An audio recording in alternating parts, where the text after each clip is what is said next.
Welcome to In Touch. I'm Lucy Sondels. My guest today is David Rodich. And David, normally when you're bringing a picture in, it's into the studio, and you have decided today that we're going to go out on location, and I want to know, where are we? Well, Lucy, over the last 4 years, we've talked many times about the importance that just a small item, a throwaway item, will play in filling in the pieces of the puzzle of our history, in researching our past. Things like a calendar or a letterhead, a store receipt, or perhaps a program for some special event. These things are all classified as ephemera, which means some item that's produced for a specific purpose, like a play, for instance, and after the evening is finished, it's generally thrown away. And this is the type of thing that often provides us with those clues that I just mentioned. Today, I'd like to take a look at some of the different areas of town, some landmarks that we pass by every day and perhaps do not notice, places that played a very important part in the growth of Wadsworth and have passed by the wayside but are still important because of the role that they played. We think of the blacksmith or of the buggy whip manufacturer, something of this nature, that those jobs are no longer performed, but still they were very important in their time. And so today we're going to do that. We're standing, of all places, in the former city dump. That's why we're here. And Wadsworth at one time, up until a few years ago, before the use of the county landfill, would bring their refuse here and dump it individually in this area where we're standing, which is now, of course, overgrown with trees and shrubbery. But we're actually standing on history, in fact, because Captain Woolbaugh, who we've talked about so many times before, after his gallery closed and when the city failed to provide a decent place for his photographs and records and things of that nature, many of his, hundreds of thousands actually, of his negatives and photographs were hauled here to the dump and are somewhere underneath us. This also happened to photographer Earl Days, who followed Captain Woolbaugh. His photographs were also all brought out here and buried. But there are all sorts of things probably underground, but we're going to take a walk around and see if we can uncover some more visible parts of our history. Okay, off we go.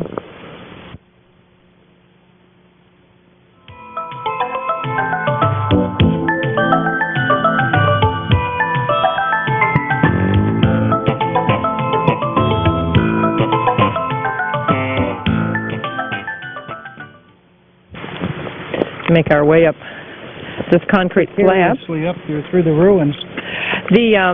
For those people out there who, like me, didn't know where the dump was, we are actually off of State Street and right before the Brittman line. Is that where we are? Well, we're just north of Seville Road. Okay. Northwest Seville Road.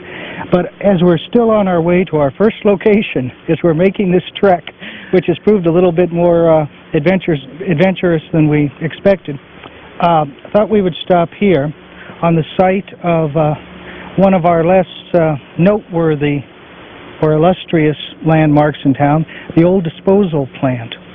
Now, this is a newspaper, the Wadsworth Banner Press, from 1943, and the reason that I brought it along is it shows on the front the notice is about the purchase of the William Artman home on Main Street by the Ohio Injector Company.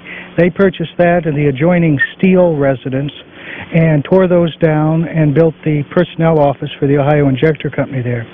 But in 1903, when William Artman, who was the General Secretary for the Ohio Companies and the President of the First National Bank, was searching for a location on which to build his house, he chose this site on Main Street because it had been the location of the former Steel greenhouses. And it was one of the few places in town that had sewage facilities.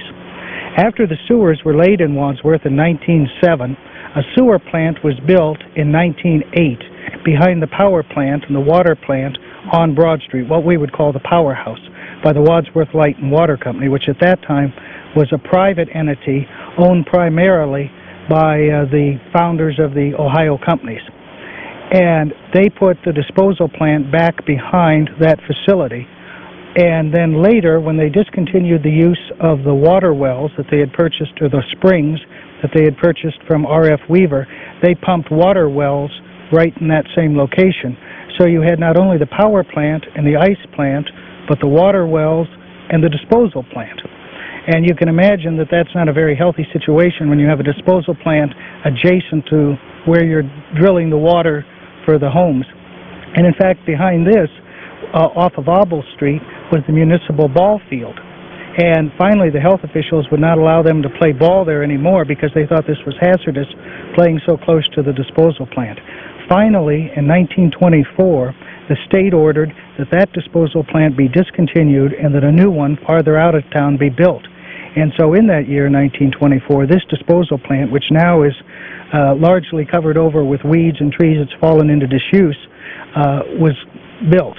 More recently, of course, a modern disposal plant was built near the airport on Airport Drive. By way of illustration of how the town has changed, in 1938, this disposal plant would take care of 400,000 gallons of waste a day. This coming in from 20 miles of sanitary sewers and 15 miles of storm sewers. Now, in modern-day Wadsworth, we have 83 miles of sanitary sewers and 64 miles of storm sewers, producing approximately 1.8 million gallons of sewage a day that needs to be treated at that modern plant. So again, this is, like I say, it's not exactly one of your more glamorous spots in town, but still it's a part that played an area that played a part in Wadsworth. And we're almost to our first location. I'm glad to hear that. I hope we don't get poison ivy.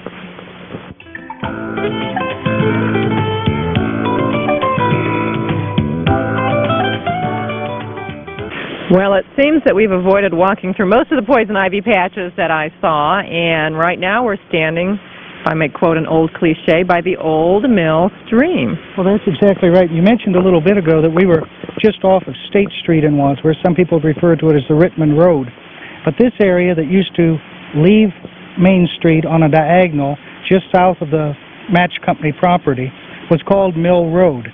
Now, we've talked before that Mills Street across from the Central Middle School and Mill Road east of town off of Broad Street were both named for the Mills family of town, which were very prominent and illustrious citizens.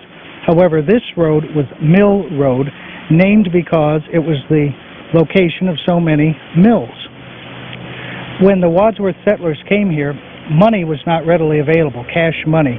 We've talked before in one of our discussions of education how the first school teacher in Wadsworth had to be paid in corn, and this corn had to be taken to Akron and be ground.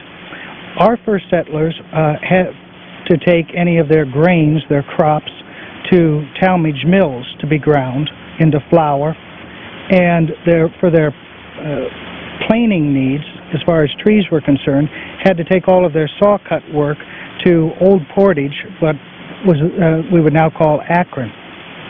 In 1824, Abel and George Beach and Sherman and Joseph Loomis decided to build a sawmill on Blocker Run.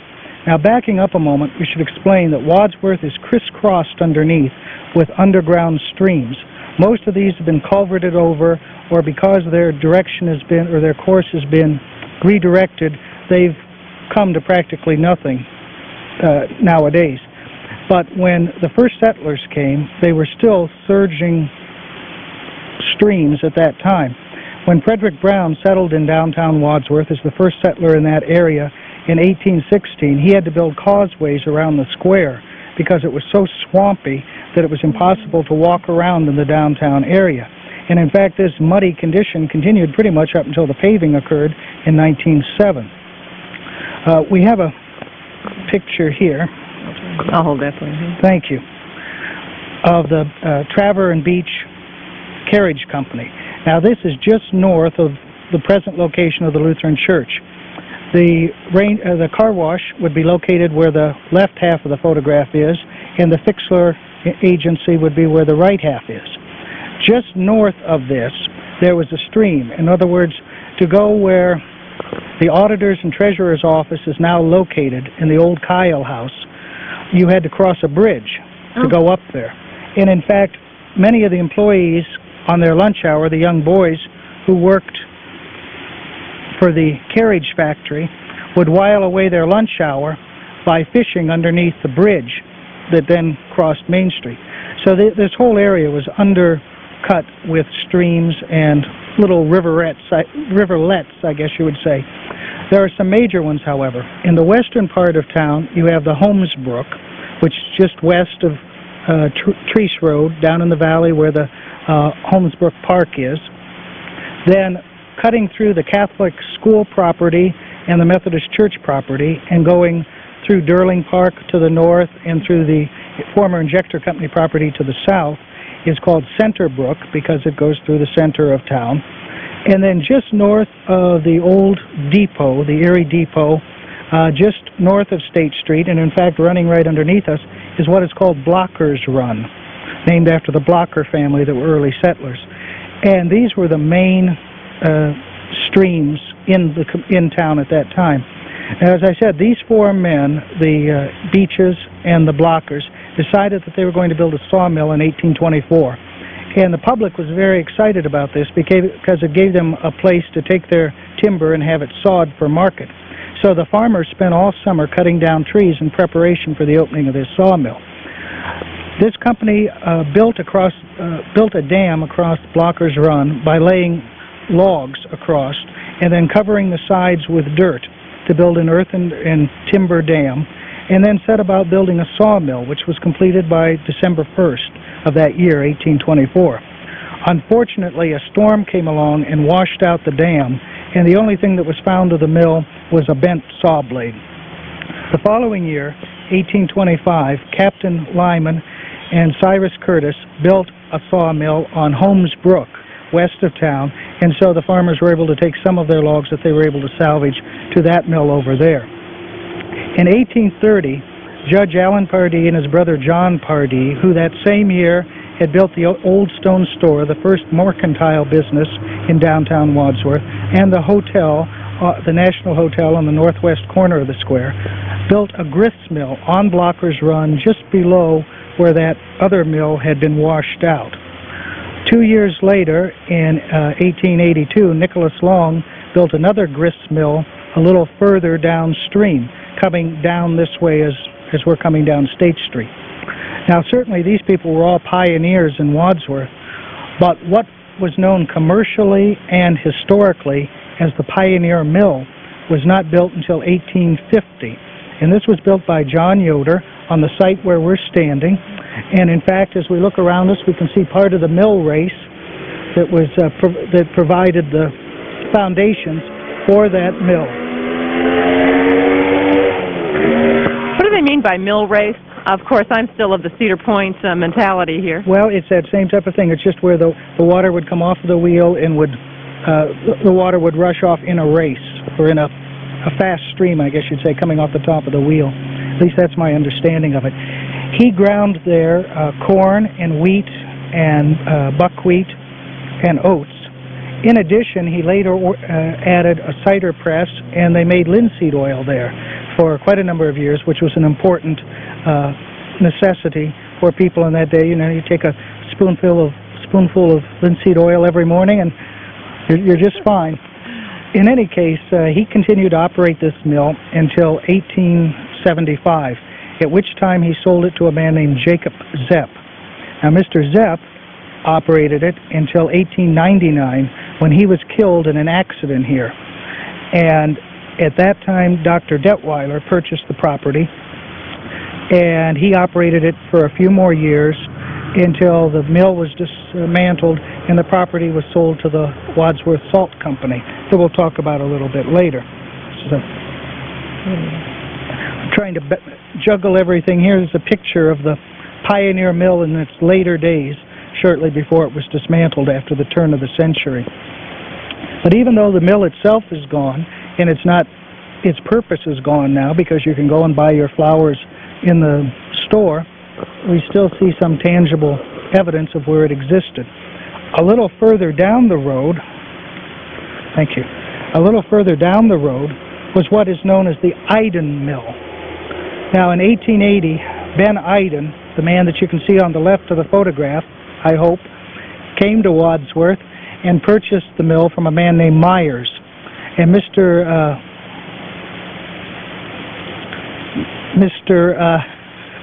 Hayden continued to operate it until 1906 when he died. At that time, it was sold to a man named Garman, and it was operated by Mr. Garman's brother-in-law, John Yoder. Shortly after that, it passed back into the hands of the Iden family, and they eventually sold the property to the Ohio Injector Company. But it was one of the last operating mills down in this area.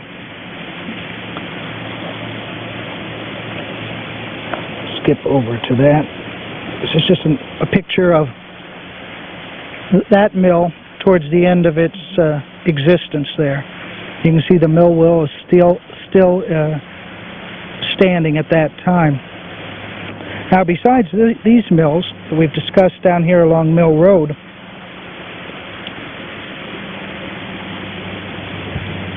there was another mill, and this mill was just to the west of the cemetery and made use of the very powerful stream that went through that area. The upper part of the cemetery, the north end of the cemetery, was undercut also by many streams and ponds in those days. And in fact, just after the turn of the century, some of these were beautified and made into fish ponds and frog ponds, and were quite a beautiful ornament to the cemetery grounds. However, after Baldwin Street and some of those streets were put through, it redirected the course of those streams, and there wasn't sufficient water to fill the ponds. They became stagnant, and it was necessary to drain them and have them filled in. But this mill was a lumber mill, and it was owned by James A. Hunt, who is the man on the left. And the man on the right is one of his assistants, George Fry. And for many years, the Hunts produced lumber here for the growing building trade around the turn of the century. The bottom photograph is just an interior picture of the mill, showing some of the machinery that existed there. In 1884, Jacob Detweiler, I made reference a moment ago to his son, Dr. Detweiler, Jacob Detweiler and Peter Yoder and several other people combined in a partnership to manufacture flour in a building just south of the Erie Railroad tracks on the site that would now be occupied by Domino's Pizza. And in 1891, they took in John Yoder, who was a cigar manufacturer in Wadsworth, as another partner. This firm operated until 1894, when the mill burned to the ground. The following year, 1895, Peter and John Yoder formed a new partnership, incorporated as the Wadsworth Milling Company, and used for a while a warehouse that had belonged to the aforementioned Jacob Detweiler, and then built their own mill on that site. And it increased over the years, and we have a photograph of the top one of part of that mill site. Many people will remember this operated until 1918 and was later occupied by the Farmers Exchange, and this whole building, along with several others behind it, burned down in a spectacular fire in 1954, one of the largest fires in Wadsworth's history, doing $250,000 worth of damage. And because we're walking today, it's rather difficult to carry many things, but this is a flour sack from that Wadsworth Milling Company, bearing the name of, thank you, of the Wadsworth Equity and Exchange Company at Wadsworth. They made Champion flour and Queen's Blend flour and several others. One blend particularly was just made for the Acme chain, which had begun, but this is one of their flour sacks. So many flour sacks in those days and sugar sacks were made out of cloth, but this one happens to be made out of very heavy paper. You know, I'm always interested in the history of Wadsworth, but I'm also interested in how you gained all this knowledge. Was it from reading bits and pieces in what, people's diaries and the newspapers, or just been told to you? Or I make it up. No, actually, I knew this was an expose, really. It's an accumulation of knowledge, really, because it's not the type of thing that you can really just pick up a book and read. Exactly. The basic facts are there, and we've talked about several of the histories that have been written about Wadsworth previously, and they provide wonderful background for anyone who wants to read up on the history of Wadsworth. But to really study it, you have to be able to understand the relationships between these different people, especially in older Wadsworth, when very nearly everyone was related, either by marriage or by blood, to understand why some of the things that happened came about. And some very improbable people ended up in positions that you just wouldn't expect them to end up in, and other things didn't always turn out as you would expect them. And you have to have a pretty thorough understanding of the interrelations of these people. And of course there are a lot of things from our past that sometimes are best not repeated because they wouldn't serve any useful purpose in hurting anybody if the story isn't particularly pleasant. On the other hand, it's important to know these things so that you can understand the whole picture. We'll talk about a little more of those relationships at our next site. Okay, off we go.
This was the most direct route to the location that you've chosen here for our next little interview or little history about Wadsworth.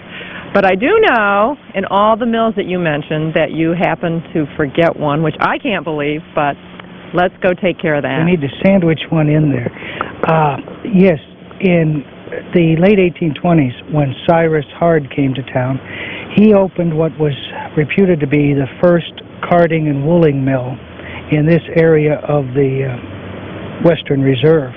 And he did that on the lower falls of the upper Center Brook. Now we said the Center Brook is the one that runs through Durling Park, the Catholic school playground, and the Methodist church property in that area. Later he built one further south on the north bank of Blocker's Run, which is the one just north of the railroad. And he was a very influential businessman. All the Hard family were in town for quite a number of years. And in conjunction with that, north on Main Street, there was a woolen factory that was later used as a cheese factory, and this became the first home of the Ohio Injector Company after the Garfield Injector had moved from Mechanic Street. Which makes me remember there was also another lumber mill on Mechanic Street, but we'd better stop or we'll never get there. Are you haunted by these people when you fail to mention them on your program? I had a dream about the Iden Mill the other night. I can't even believe that I did, but I did. You mentioned the not too picturesque site where we are now.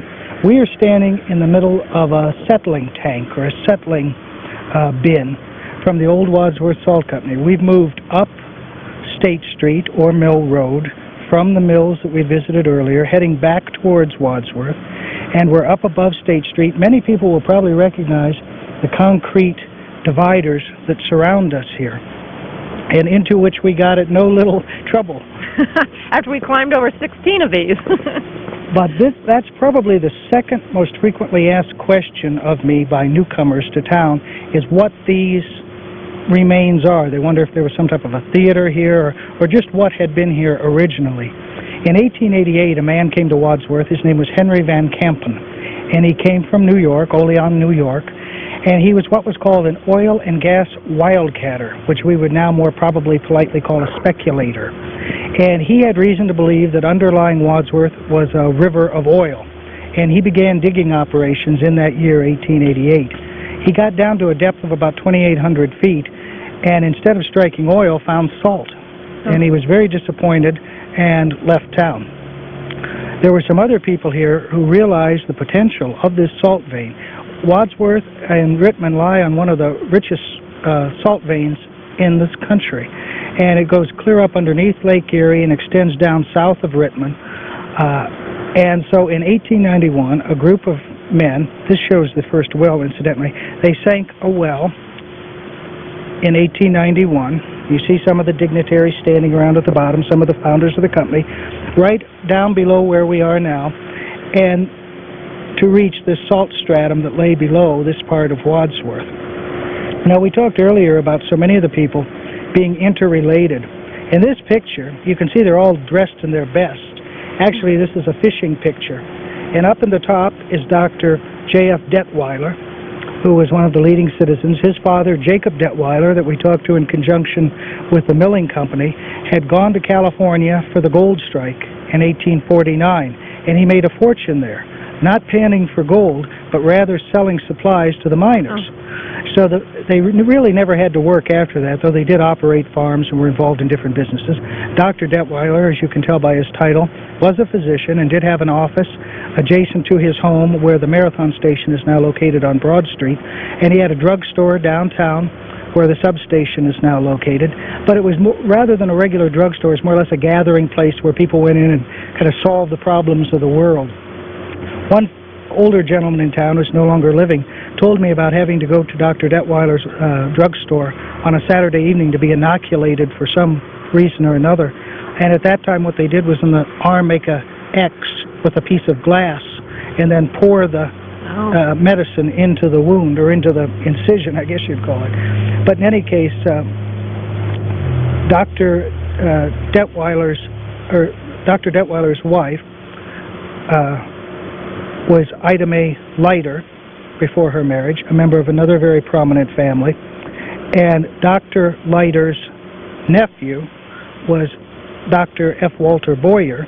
So all of these families were interconnected. In this hunting picture, besides Dr. Detweiler, you see C.O. Bachman down in the corner, who was a feed dealer. His father was the first man in Wadsworth to be worth more than $100,000, which nowadays would probably be like $10 million, I suppose. He made a fortune selling horses to the Union Army during the Civil War, and then when he decided to retire from that practice, struck coal on his Silver Creek farms and made another fortune besides. And almost everyone else in the picture, besides those two gentlemen, are members of the Yoder family that we also mentioned earlier in connection with the founding of the milling companies. Now, the Yoders and the Detweilers, along with C.A. Curtis and Dr. D.E. Kranz, who was a physician in Wadsworth at that time and occupied what we call the doctor's house, where Dr. Myra Johnson lives, went into partnership and in 1893 incorporated the Wadsworth Salt Company to mine this vein that they had found here off of State Street. Now, we have to differentiate this from the Ohio Salt Company that was part of the Ohio companies. The Ohio Salt Company, which had offices in Wadsworth but always had its operations in Rittman, was not founded until 1898. It said that E.J. Young, E.J. Young, as we've talked before, was the type of person who had wonderful ideas and would get a company going, and once it was going and flourishing, he kind of lose interest with it. He wanted a new challenge, a new adventure.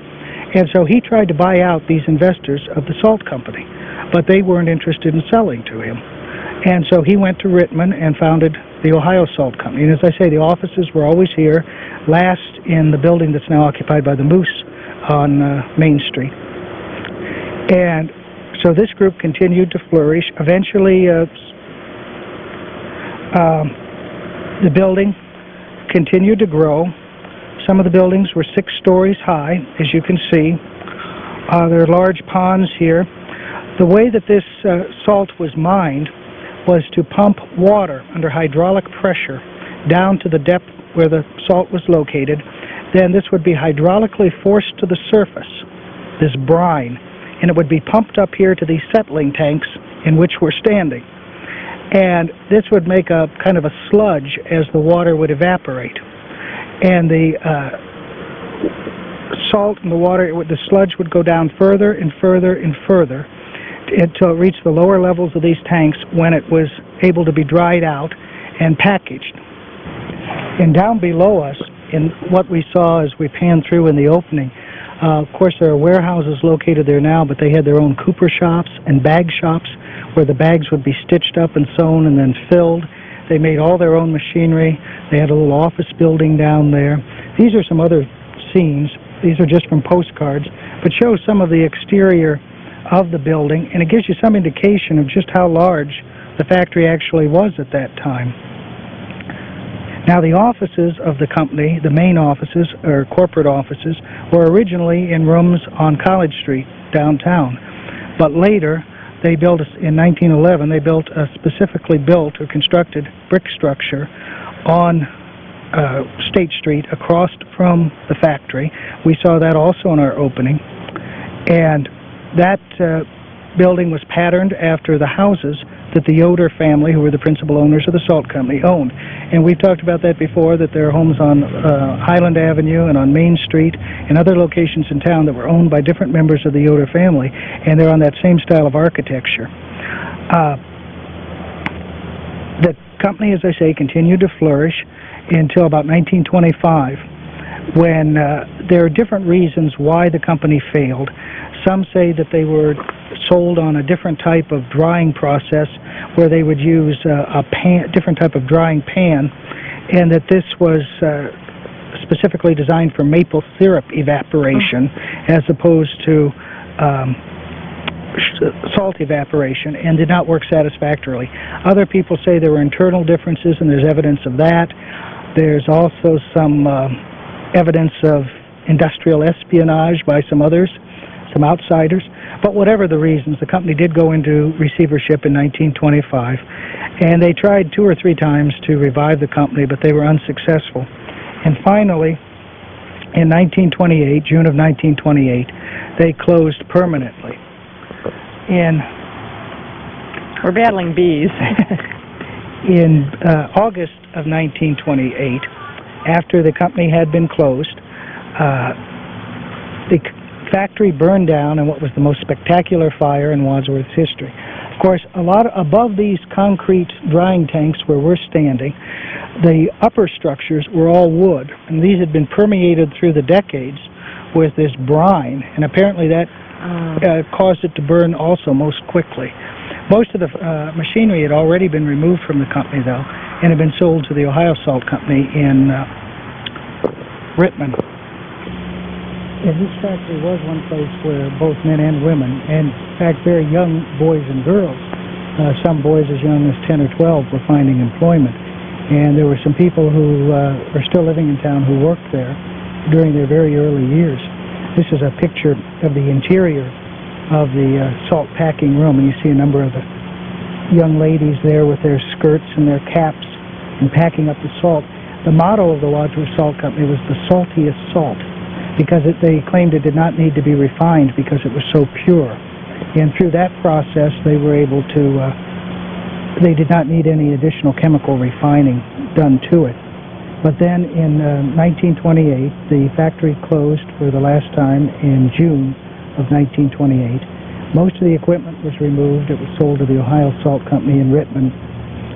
And the office building across the street was sold in August of that year, in fact, to my grandfather, who had to do very little to convert it into a residence, because, as I said, it was patterned almost exactly after the homes of the Yoder family. One thing that they did need to do at that time was install a furnace, because up until then the building had been heated by steam heat that went underneath the road from the factory, just as the old hospital on Garfield was heated by steam heat and had their electricity generated by the match company. In any case, in October of 1928, the factory burned to the ground in one of the most spectacular fires in Wadsworth history. Probably one of the reasons that contributed to this enormous fire was the fact that the superstructures, the buildings above the settling tanks in which we stand, were all of wood, and they had been soaked through decades with this salt brine, and I've been told that that would help speed up the burning process. Everything was gone except basically these settling tanks and a few other remnants of the company. One thing that did remain was a salt stack. We noticed in those earlier postcards that there were the smokestacks were all quite prevalent. This one reached 129 feet or 25 feet high, and was a source of recreation for the boys in town, including my wayward father, who with his buddies would often climb to the top of this thing and dangle their feet over it. And he used to say that my grandmother would come and shake her finger at them to come down, but he wasn't afraid because my grandmother was only this tall. Unfortunately, when he did come down, my grandmother got considerably larger. And finally, they decided that it had become quite a hazard to the community, and it was decided that it be raised. This was done by removing several courses of bricks around the base of the smokestack. And into this were pounded blocks of wood that had been soaked in oil. And then around the blocks of wood, it was packed with excelsior. And this was lighted and burned, and then apparently as these pegs or these wedges of wood burned, the smokestack fell to the ground, and a large crowd of several hundred gathered in September 8th of 1933 to see the smokestack. And we see some of the pictures as it's beginning to come closer to the ground. And there fell one of the last remnants of the once mighty the Wadsworth Salt Company. There is one relic, though, that did survive from the company and was just recently presented to me by Walt Neal here in Wadsworth. When Walt and Pat Neal, Walt's a retired cartoonist for the Beacon Journal, when they were newlyweds, they rented a room from Gertrude Hawkinsmith Schrader, just north of the Fixler Agency. Mrs. Schrader's father, Samuel, and his brother Elva had been stonemasons and carved many of the older tombstones in our cemetery. Her husband, Brown Schrader, had been an employee of the salt company at one time, and when the salt company closed, he got these relics behind us. I didn't have time to get them all polished up, but they're copper, and there's a tankard and a vessel and a cup over there, glass-bottom cup. And these had been on the mantelpiece in the board of directors room, the president's office, across the street in that brick house that we saw earlier. In fact, there used to be a chimney that went up much higher on that house, and it matched the lines of the roof, and that was struck by lightning in 1933, I believe. But other than that, the house presents approximately the same appearance as it did then. But these were the last remnants, you might say, or relics from the Wadsworth Salt Company. Well, I thought this was going to be an elegant picnic out here. We're not even done hiking yet. I was afraid of that. We have places to go. Okay. And where we're going to be next? We're going to look at, we've seen the mill stream that came from the mills in the early 1800s that have passed out of existence and are now overgrown and almost unnoticeable to the passerby. We're now at a place from the 1890s that also grew to prominence, but now lays in ruin and probably won't last much longer. But we're going to go to a place that also played a part in the history of this community, and after years of disuse is seeing a rebirth. Okay, we'll go.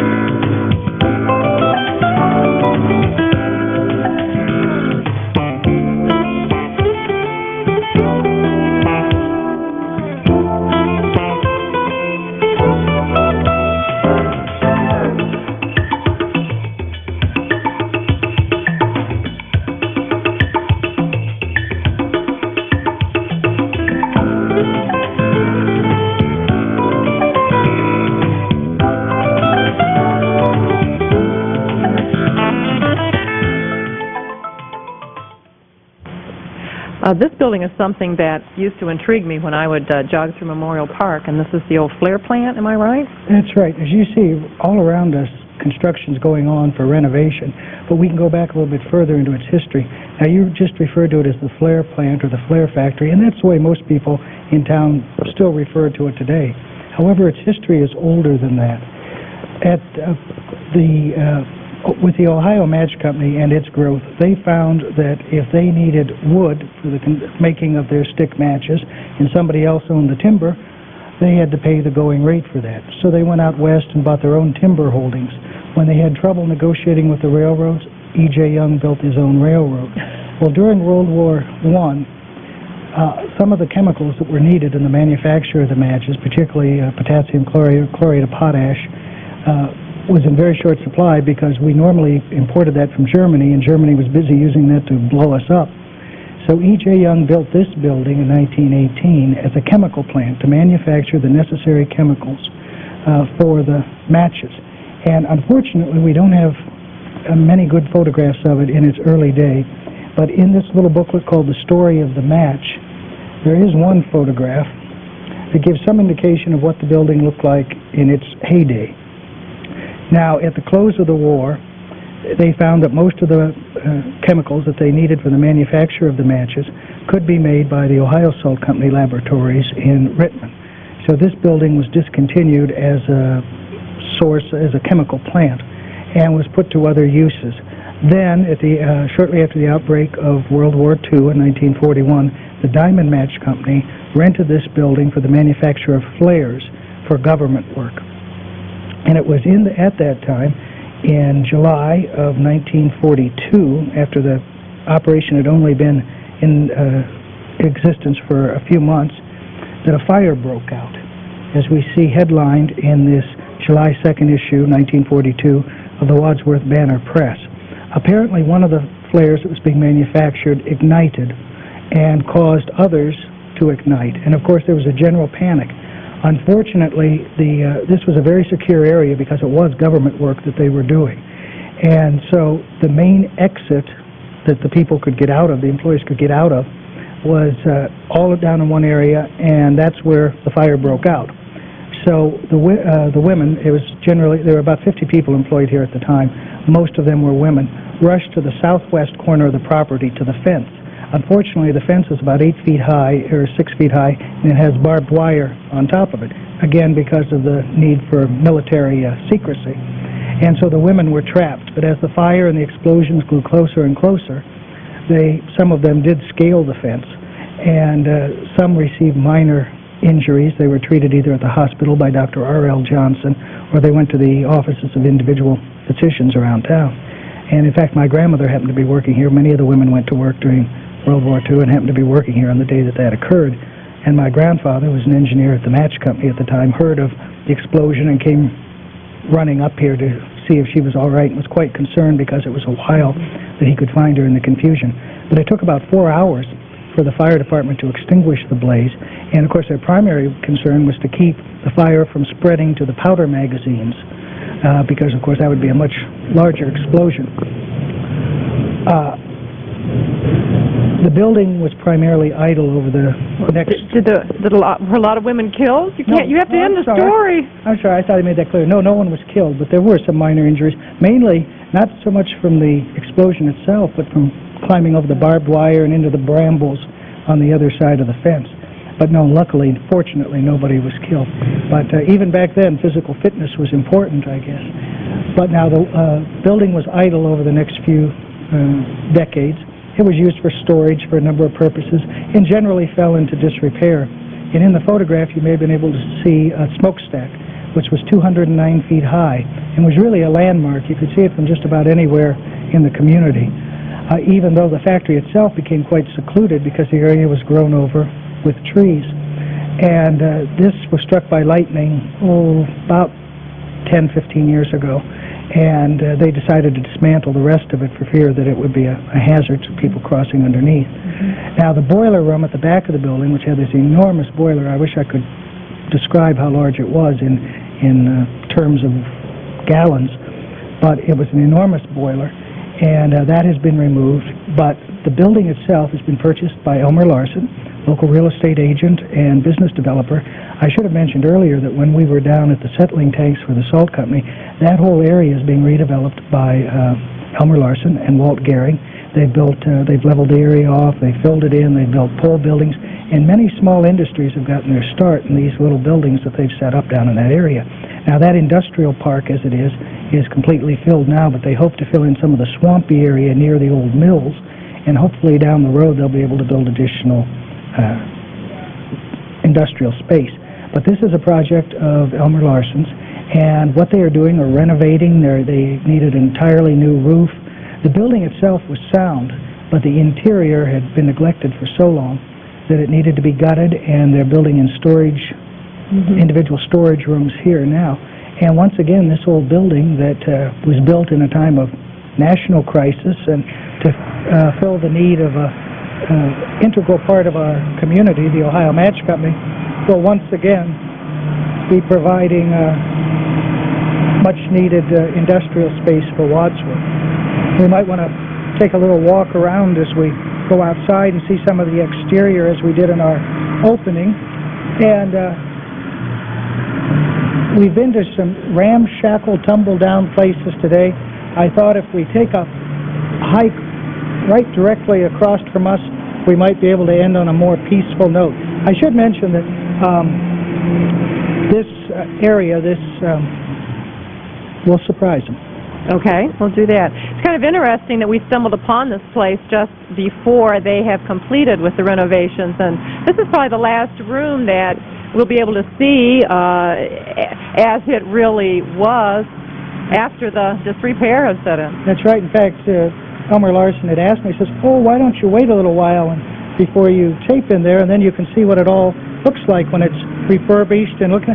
I said, "Well, that'd be wonderful. We'd be happy to come back, but what we're really trying to capture is some of the essence of the old-time factory building." So hopefully he'll invite us back again so we can see what this area looks like when it's completed.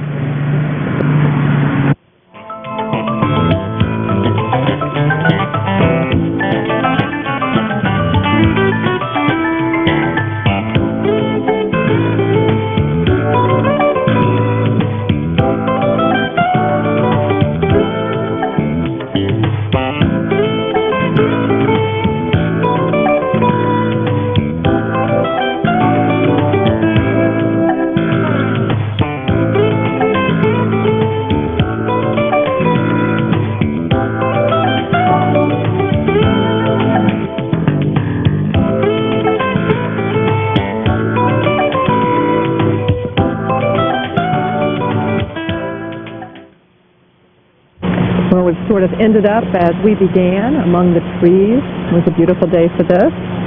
Well, we mentioned about the old chemical plant, Blair Factory, now a new enterprise, having once belonged to the Match Company. We've come through the woods, and we're in Memorial Park, which was donated by the Ohio Match Company as a memorial to our veterans of all the wars. We just saw the monument in front of us to those who gave their lives in the Second World War and the Korean conflict. We're surrounded here by nature and the sounds of young people enjoying themselves. We do have a few housekeeping chores, though, to finish up on. The last time we were together, I should mention, since we just left the Flair factory, I showed the newspaper of the fire, giving the headlines of the fire, but I wasn't able to show you a picture because I didn't have time to have one printed, but I do have a negative. If anyone wants to, if you can hold it up to the light just right, maybe in a future show we'll have a picture of the fire.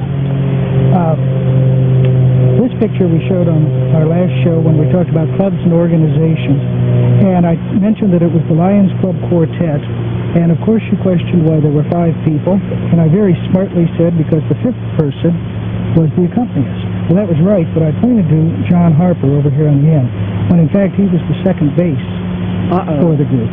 And Will Straighten, right there, was actually the accompanist. Okay, so he won't haunt you now. But they weren't always real serious about things either. No. As you can see. Summer has come to a close.